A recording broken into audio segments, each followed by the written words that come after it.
Hi everyone, my name is Palma Accardi and you are watching Tidal Flooding Talk. We are here live at the Irish Pub in Atlantic City and brought to you by the New Jersey Coastal Coalition.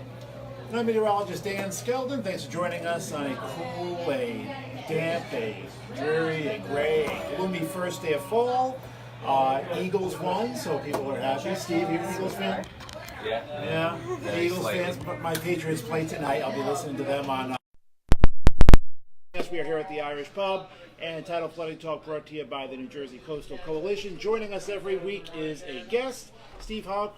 Steve, appreciate you being here. Did I say your last name correct? Yeah. Close. Hauck. Oh, okay. Don't feel bad. Everyone says it that way. So. Tell us a little bit about yourself, I've Steve. been corrected for that too. So. I've been in the construction field pretty much my whole life. I'm the owner of Absecon Construction. It's the largest home elevation company in the Northeast. That's pretty impressive. Yeah.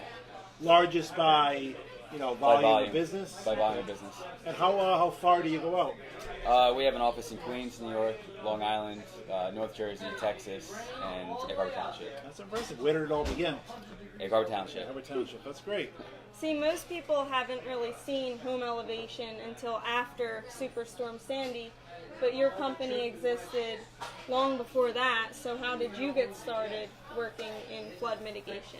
So, house moving is the basis of where home elevation is kind of born from. We use a lot of the same equipment. So I grew up moving houses with my father, and we would elevate some homes, not really related to flood-prone areas, more to failing foundations or what have you.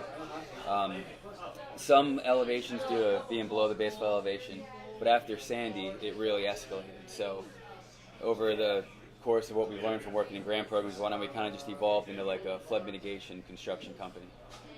Now, what goes into, I think it's the coolest thing when I see it being done, or like when I drive by a house and see it basically, up on stilts and waiting to be elevated. How long does the process take? And can you go into a little bit about, what's involved with it? And the actual home elevation part is fairly quick, a couple days. Really? The whole construction project is what takes some time, usually 120 days on average, 90 if you're a smaller scope of work. But the actual house lifting itself, it's kind of basic in a sense. It's complex but basic. We just go in and what we do is we transfer the load points of how the house is built on a foundation onto steel beams. So what we do is we use these oak pieces of lumber. We'll dig bases into the ground in the crawl space. Then we'll put beams over top of them. And we have these jacks. They each lift 15 ton. They're hooked up to a unified jacker machine. We'll put those underneath the beam on top of the crib stack, turn knobs and pull levers and pressurize the home, and up it goes, 14 inches at a time. And a couple days is all it takes. Yeah, some a couple hours. Really? If it's easy, yeah. It's amazing. But what's involved in the other 120 days as far as, the major, devising, most of the scope, so every house has to get some type of foundation work done, whether if the foundation's in a good condition, we'll add block to it. If the foundation's in poor condition or there's poor soil conditions, we'll do helical piles, new footings, and build a whole new foundation. Then you have new decks, and a lot of times homeowners will like to do any type of renovations or upgrades at that time. So we might get new siding, upgrade new utilities, new boiler systems. So a lot of the work is I'd say about 40% of the cost is in the foundation. The lift can only be maybe 15%. Really? 10 to 20% on average is the actual lift itself. Decks and foundation are a big cost, and then utility reconnects. Now, do you often stick around for the rehab work, or are you just strictly going to elevate and reset it and leave? So our services, we provide whatever services are needed. Our best service is what we call the design build, where we take a homeowner and we help them design the project as well. By us designing the project and using our team, our engineer and our architects that we've done hundreds of jobs with, we're able to do a lot of value engineering. So we can control the cost, and we can control the homeowner's budget and their wants versus their needs. So they don't end up designing a job, bringing it to us, then us pricing it, and it being $30,000, $40,000 over their budget. So we'll help them through that whole process. We'll submit for the permits, pull the permits, and then we'll do the entire job from start to finish. So that's our full service package. It's a design build. And that usually takes about 7 to 9 months. Design usually takes 3 months. Construction can take 3 months, depending on the scope.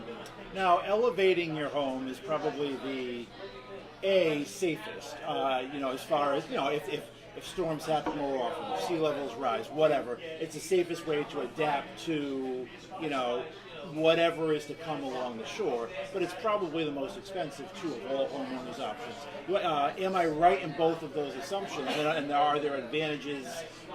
What are the advantages to raising your home? It is the most effective, but as far as the most costly, it depends on what you're comparing the cost to. Okay. If you're comparing the cost to a flood damaged home, the flood insurance claim could be much more than preventative home elevation project. But one of the most costly ways is to demolish the house and rebuild it, because then you're starting from scratch again. So that's probably the most costly. Okay. But home elevation is the most effective because of the speed, the efficiency, and the cost savings. Right, and it can save you money in the long run, where it may be a big initial expenditure, but I don't want to say you're immune from flooding, but you're obviously much safer the higher up you go. Yeah, there's two impacts, two primary impacts you get from elevating your home. It's protected from flooding. Yep. So you're safe from flooding, but the other big one is that your flood insurance premiums decrease tremendously. So like a scenario to kind of paint the picture as far as the cost versus the savings, we call it the cost of doing nothing. Yep. So when we talk about doing these projects, we like to talk to homeowners about the cost of doing nothing. So let's say that your flood insurance is $6,000 a year. That's $500 a month.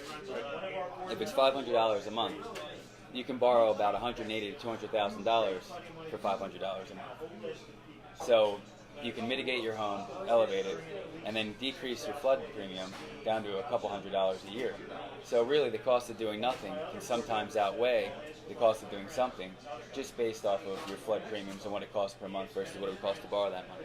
The benefit you get from raising your home is it's sellable, it develops more equity, and a lot of times when you elevate your home you might put a garage underneath. So you're going to increase the value of the property anyway and make it more appealing for resale value. Good points. Now, New Jersey issues these contractors a special license called a home elevation contractor's license. Could you tell us how that differs from just a home improvement license or a new home builder's license? A home elevation contractor's license was created in 2014 after Superstorm Sandy, because just the increase in the business. I mean, the volume, there's a lot of out-of-state companies coming in, new companies trying to get into the field, and it's not something you just want to jump into. It's not as easy, like, not to put landscaping down, but it's not like you just go buy a lawnmower and start cutting grass. You need a lot of capital expenditures up front, jacking machines, beams, to do it safely. So to avoid any issues, they create a home elevation contractor's license. A lot of that has to do with insurance requirements. To have that license, it has much more, it has a heavier insurance requirement. Cargo insurance is needed, which protects the home. Then you also have to have some experience. They ask for 5 years experience of, using a unified jacking machine. But that license supersedes the home improvement license. So if you have a home elevation contractor's license, it is like a superhero home improvement contractor's license, basically. You can lift houses and do any other improvements. Now, we have, thousands and thousands of homes up and down the Jersey Shore. Who should consider, elevating their home? Is there a minimum, like a certain threshold, a certain type?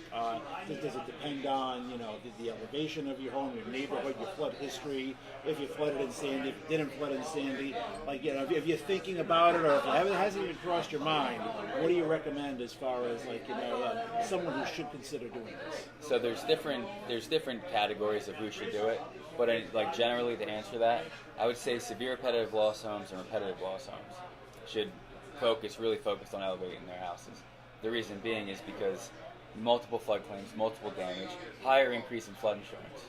So you can minimize the flooding, pretty much make it non-existent, at least for the next 50 years, I would say, right, by elevating your home. But also you're going to decrease your flood insurance policy. That premium will go down greatly. Some people who want to resell a home are going to need to raise their home, because they might not be able to sell, depending on what flood zone it's in, how far below the base flood elevation it is. But also, if you're renovating your home in a flood zone, if you're putting over 50% of the home's value back into it, it's regulation that you're going to have to lift it. Okay. So renovating your home, reselling your home, or if it's multiple floodplains are the main reasons you should raise your home. Okay. Yeah, I was going to ask, besides the homeowners who have had substantial damage done from the floods or want to make these massive renovations where they would exceed their 50%, are there any other customers that you've had that never had any flood damage that still wanted to elevate their home? The only time, aside from flood zone areas, so out of flood zone areas, we've elevated homes to build new foundations under them, Right. to add new stories under them. But in flood zones, we have elevated homes that are above the base flood elevation, but it's typically to add parking underneath. Okay. That's the typical reason why. Was Sandy the spark, for your company? And I mean, you said in a previous question, a lot of firms came here after Sandy. Was that the spark as far as just the business overall, at least the business locally, where this idea and this trend became much more evident because of Sandy? Since that was kind of our first high water storm in a generation. Yeah, Superstorm Sandy is what ignited it for us. I mean, the demand just took off from there. Now, is that demand still steady today? I mean, obviously it's fallen after the initial wave, but is there still a fairly steady demand? Since then we've had storms. We had like a Jonas, the nor'easter back in January. We have had other loss events. So is it something where it peaked in Sandy and it's fallen off dramatically, or is it peaked in Sandy and you still see a steady wave because there are so many flood vulnerable homes along the Jersey Shore? So to the general public might look like it did slow down because it did, but what happened, we're approaching 6 years after Sandy, so the post-disaster recovery grant programs have died down. They're non-existent. We're pretty much past that. So that's where the big spike comes from. The demand increases every year. It's a greater and greater demand for the service. It's just that it's not being funded right now locally because the post-disaster period has ended. Okay. So now we're into now if you see home elevations going on, it's based off those 3 reasons I gave, but it's more of a preventative measure. But the need to do it is increasing every year, primarily with flood premiums increasing every year. Now, is there a follow-up question to that? Are these grants only offered after disasters? Like, do you need something bad to happen to have grants made available or whatnot? Not totally, Okay. but we're actually going to DC next week with our association to kind of lobby that we need more preventative money available because we shouldn't wait till a disaster hits to mitigate these homes. And that was my follow-up question. It seems like preventative before the storm rather than waiting after would make more sense. Yeah. In so many things, especially this. Yeah, so there is grants available, and they are set up the proper way. I feel, from my standpoint, there needs to be more money, more effect needs to be applied because, I mean, just from a rainstorm last week, like the Lobster House in Cape May flooded. That's a severe repetitive loss property. Right. So it's another flood claim. We're working with a homeowner that is in a grant program now to raise their home, and their home just flooded. They should have got it, a year ago. No. So there's a constant need and demand to raise these homes, or at least to mitigate them. And there is programs available. There's flood mitigation assistance, and there's an HMGP, but primarily it's flood mitigation assistance, and that's what municipalities can hire different grant administration companies and they receive grants from FEMA.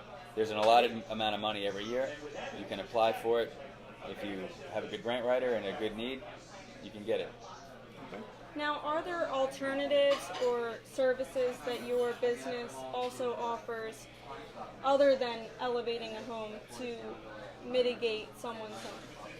Yeah, so we also, so when it gets into commercial buildings are usually slab on grade. They're a masonry structure or whatnot, and a lot of times to elevate them is not really the best option. So there's what's called dry flood proofing.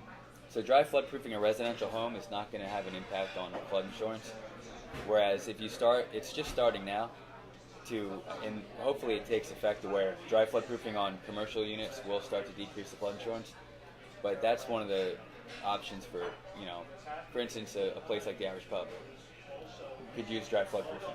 Can't really elevate this building. It wouldn't really be effective, but you can dry flood proof it, which is just basically put installing barricades that can be installed right before a flood comes. Okay. So we do those services as well. Other things to get flood insurance costs down. If your house is above the base flood elevation, but has the grade is below the outside grade, so the inside grade's here, the outside grade is here, we can fill that in and then add flood vents. That can decrease flood premiums dramatically. Now, what are the costs of some of those things, like installing flood vents or? It could be anywhere from a few $1,000s to 10 or 15,000 Okay. to backfill a foundation and whatnot. They're on the lower end versus home elevation, but And that would that's still help people save. if they're not below the base flood elevation. Okay. And your business is not only along the shore; it's also, I mean, I know parts of Egg Harbor Township where you're based, along bays Yeah. and that. I mean, do you have people farther inland seeking your services as well? Absolutely, we're doing a lot of work in North Jersey right now on a river. It's in a floodway that's flooded, and they got an FMA grant. They got $10 million from FEMA to do about 56 homes. It's on a floodway. It's probably 60 miles from the shore. And was that Sandy Sparks as well? That was Irene. Irene initially. Spark, okay. Yeah, Irene initially. But that's not related to a disaster. It's related to how many flood claims. Right. Repetitive loss, severe repetitive loss. Continuing flood claims on these homes are the ones that need to be targeted to be mitigated. FEMA just came out with a study. They said every dollar spent in preventative flood mitigation, like FMA, saves $7 in post-disaster mitigation. So if they spend $150,000 to elevate a home before it floods, it's going to save $600,000 in claims. Yeah.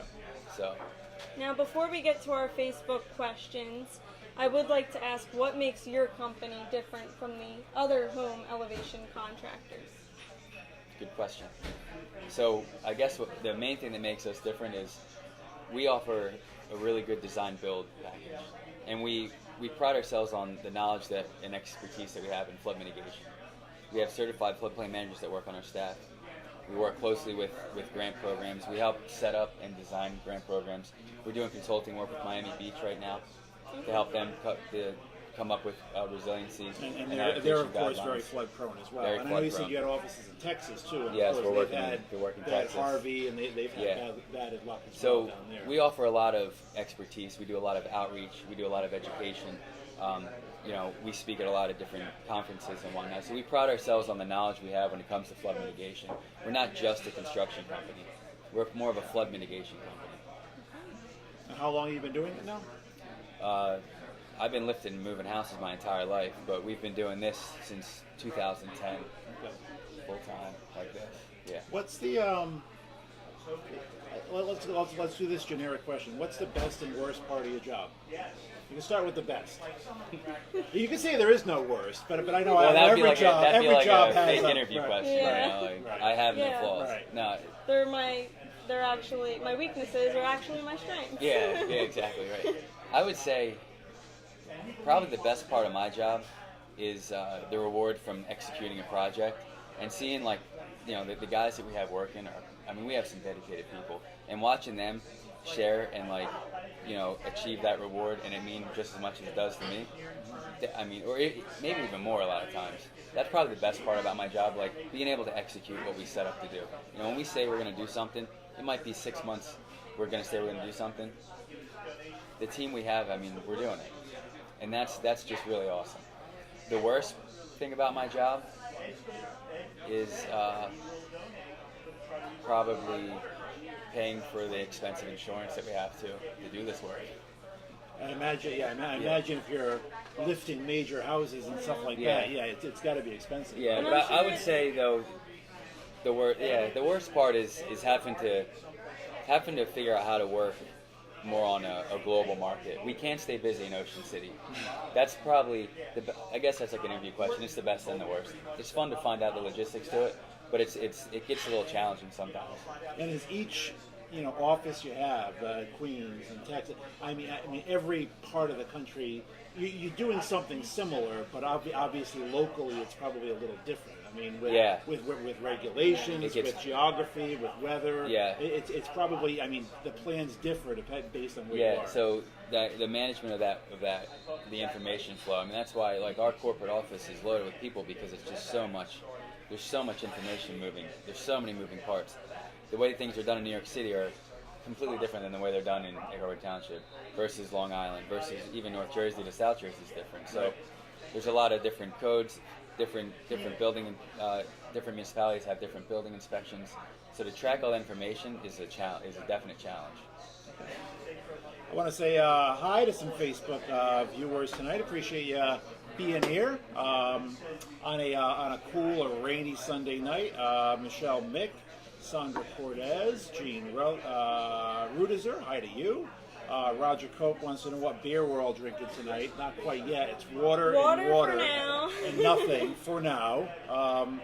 And I have my drive back to Pennsylvania tonight to work, so no beer for me. Let's see. Linda Masari wants to know, are there more tropical storms on the way? There are not. There is Kirk out there right now. For you Star Trek fans, not going to be a bother for anybody. If we had Florence, we got rid of her. There was Gordon, we got rid of him. So we're pretty quiet right now. The next few storms names are Leslie, Michael, and Nadine. But no storms out there right now, which is good. Usually we see another little peak in October, but tropics are pretty quiet right now. Sharon Peter, nice to have you on. Terry McLaughlin, Tom Sullivan, Susan DeRoss, Cindy Newsom, Kristen Kaiser, Trish Weissman, hi to you. Paula Sabati, Kelly Erisman, nice to have you on. Erin McDevitt says Steve's the best, knowledge and professionalism, so your reputation precedes you.